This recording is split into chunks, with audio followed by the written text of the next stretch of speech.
The observation deck of the Galactic Council station hummed with an uneasy energy as Ambassador Hazel Chen stood before the assembled representatives of 47 alien civilizations. Behind her, the holographic display showed something that had never been witnessed in the 3 million years of recorded galactic history: Earth's moon, breaking orbit, not crashing, not fragmenting, moving with purpose. Esteemed members of the Council, Hazel began, her voice steady despite the weight of 1,000 alien eyes upon her. I present humanity's answer to the Crithian Armada. The Crithian ambassador, a crystalline being that refracted light into angry reds, rose from its seat. This is madness. You've destabilized your own planetary system. Your homeworld will. Our homeworld is fine. Hazel interrupted smoothly. We've calculated everything. The tidal forces, the gravitational adjustments, the orbital mechanics. We had 400 years to prepare. After all, she wasn't wrong. When humanity had first reached for the stars 3 centuries ago, they'd made a discovery that changed everything. Deep beneath Luna's surface, in caverns that predated Earth's oldest rocks, they'd found it, a propulsion system of such staggering sophistication that it had taken humanity's greatest minds generations just to understand what they were looking at. The moon wasn't a moon. It had never been a moon. It was a ship. Leo Martinez remembered the day the truth had been revealed to the public. He'd been 12, sitting in his classroom on the Mars colony, when every screen on every device simultaneously displayed the same message: we are not alone. We have never been alone, and we are going home. Now, 20 years later, Leo stood in the primary command center buried 300 kilometers beneath Luna's ancient surface. Around him, thousands of engineers and technicians worked at stations that pulsed with soft blue light, their hands manipulating holographic interfaces that responded to thought as much as touch. Captain Martinez, came a voice through his neural link. The Crithian fleet has begun their approach. 93 dreadnoughts, 400 support vessels. They'll be in weapons range in 40 minutes.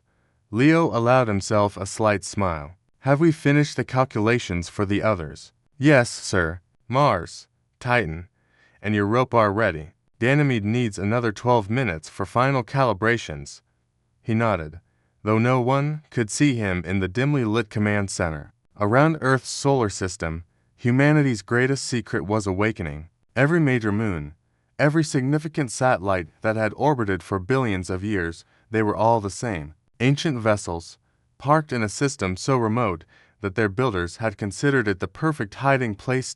Until a curious species of primates had evolved, looked up at the night sky, and refused to stop asking questions. Back on the Council station, the viewing screens showed the impossible. Luna had been joined by Mars's 2 moons, Phobos and Deimos. Then Jupiter's 4 Galilean satellites emerged from orbit, their surfaces cracking like eggshells to reveal the gleaming hulls beneath. Saturn's Titan followed, shedding its thick atmosphere. Like a butterfly emerging from a chrysalis, the alien ambassadors watched in stunned silence as humanity unveiled a fleet of planet-sized starships that had been hiding in plain sight for 4.5 billion years. This is impossible, whispered the Valerian delegate, her tentacles quivering. Our scans showed nothing but rock and ice. Hazel's expression remained neutral, but inside, she felt a fierce pride. Your scan showed exactly what you expected to see. The cloaking technology is sophisticated. We're still figuring out how it works ourselves. The truth was more complex. Humanity hadn't just discovered ancient ships, they discovered ancient smart ships. Vessels with AI so advanced they'd been waiting, dormant but aware, for a species worthy of inheriting them. When humanity had first landed on Luna, had first driven rovers across Mars, the ships had begun their evaluation. Humanity had passed the test. Leo watched the tactical display as the Crithian armada closed in, their weapons charging for an attack that would never land. The Crithians had come to Earth demanding subjugation or destruction. They were the galaxy's bullies, having conquered or vassalized 200 species over their 10,000-year empire. They'd assumed humanity would be number 201. They'd assumed wrong. Sir, the Crithians are hailing us, reported a communications officer. They're demanding we power down and prepare to be boarded. Put them through, Leo said calmly. The holographic projection of a Crithian war leader materialized a towering creature of chitin and fury. Humans, cease this display immediately. You cannot possibly. The transmission cut off as Luna's primary weapons came online. Not missiles, not lasers, something far more elegant. Gravitational lenses that could focus the output of a nearby star into a beam precise enough to carve a single atom from a surface, or powerful enough to crack a planet's core. This is Captain Leo Martinez of the Terran Defense Fleet. He broadcast across all frequencies. You have entered our sovereign territory with hostile intent. You have one chance to withdraw. We will not give you a second. The Crithian fleet hesitated. Their scans were now showing them the truth that each of humanity's moons had energy signatures comparable to their entire armada combined. That Earth's solar system had become, overnight, the most heavily defended location in known space. The Crithian fleet turned and fled. On the council station, Hazel watched the alien ambassadors process what they'd witnessed. Some looked terrified, others, calculating. A few seemed almost relieved. The elderly Phrygian ambassador, one of the galaxy's oldest and most respected species, approached her slowly. "How long have you known?" he asked quietly. "Long enough," Hazel replied. "Long enough to prepare. Long enough to understand that the galaxy operates on a simple principle.